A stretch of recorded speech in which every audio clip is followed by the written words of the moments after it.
السلام علیکم پیارے بچوں، آج کی ہماری کہانی کا عنوان ہے نیکی کا بیج۔ بہار کے دن تھے، ہر طرف پھول کھلے تھے۔ شہر کی فضاؤں میں ایک خاص قسم کا سکون تھا۔ ننھا علی اپنے کمرے کی کھڑکی سے آسمان کو ٹٹکی باندھے دیکھ رہا تھا۔ آج چاند رات تھی اور تھوڑی ہی دیر پہلے مسجد سے اعلان ہوا تھا کہ کل پہلا روزہ ہوگا۔ علی کے دل میں ایک عجیب سی ہلچل تھی۔ یہ اس کی زندگی کا پہلا روزہ ہونے والا تھا۔ اس نے اپنے دل میں ارادہ کیا کہ وہ یہ روزہ بہت اچھے طریقے سے مکمل کرے گا۔ سحری کے وقت جب امی اسے جگانے گئیں تو وہ پہلے سے جاگا ہوا تھا، کیونکہ پراٹھے اور انڈے کی خوشبو نے اسے بیدار کر دیا تھا۔ سحری کرنے کے بعد جب اذان ہوئی تو علی نے نیت کی اور نماز پڑھ کر سو گیا۔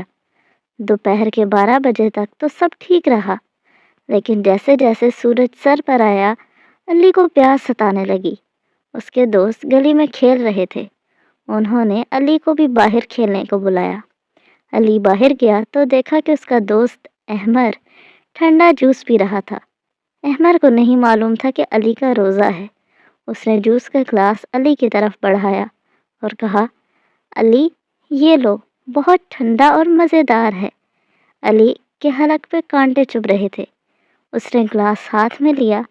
ٹھنڈے پانی کے قطرے گلاس کے باہر جمے ہوئے تھے۔ ایک لمحے کے لیے علی کا جی للچایا، لیکن اچانک اسے اپنی دادی جان کی بات یاد آئی۔ بیٹا، روزہ صرف پیٹ کا نہیں، نیت کا ہوتا ہے۔ اللہ ہمیں دیکھ رہا ہوتا ہے، چاہے ہم اکیلے ہی کیوں نہ ہوں۔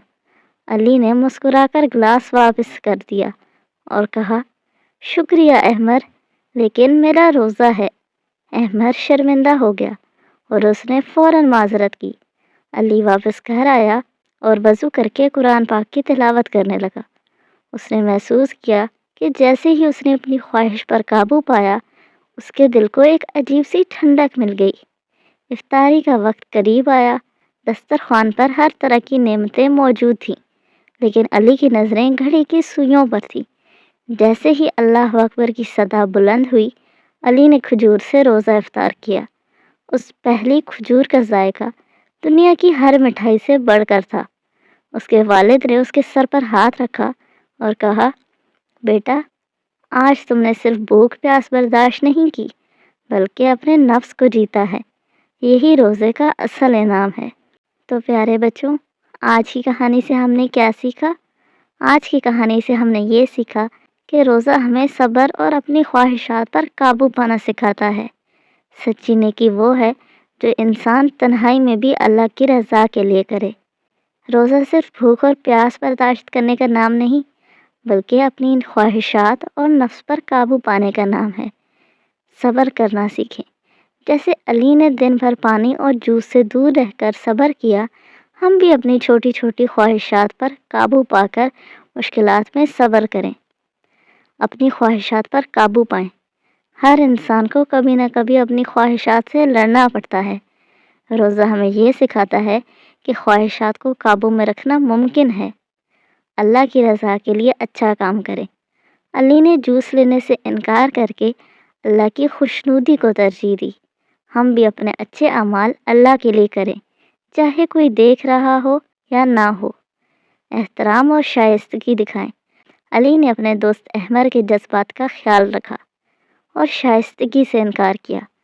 ہمیں بھی دوسروں کے جذبات کا خیال رکھنا چاہیے۔ خود اعتمادی بڑھتی ہے جب ہم اچھے فیصلے کرتے ہیں اور صبر کرتے ہیں۔ ہمارا دل خوشی اور سکون سے بھر جاتا ہے، جیسے علی کے دل کو ٹھنڈک محسوس ہوئی تھی۔ تو پیارے بچوں، یاد رکھیے، روزہ صرف کھانے پینے سے منع ہونا نہیں، بلکہ نیکی، صبر اور اللہ کی رضا کے لیے اپنی چھوٹی چھوٹی خواہشات پر قابو پانے کا بھی نام ہے۔ تو آج کے لیے اتنا ہی۔ کل ملیں گے ایک نئی کہانی کے ساتھ۔ تب تک کے لیے اللہ حافظ، فی امان اللہ۔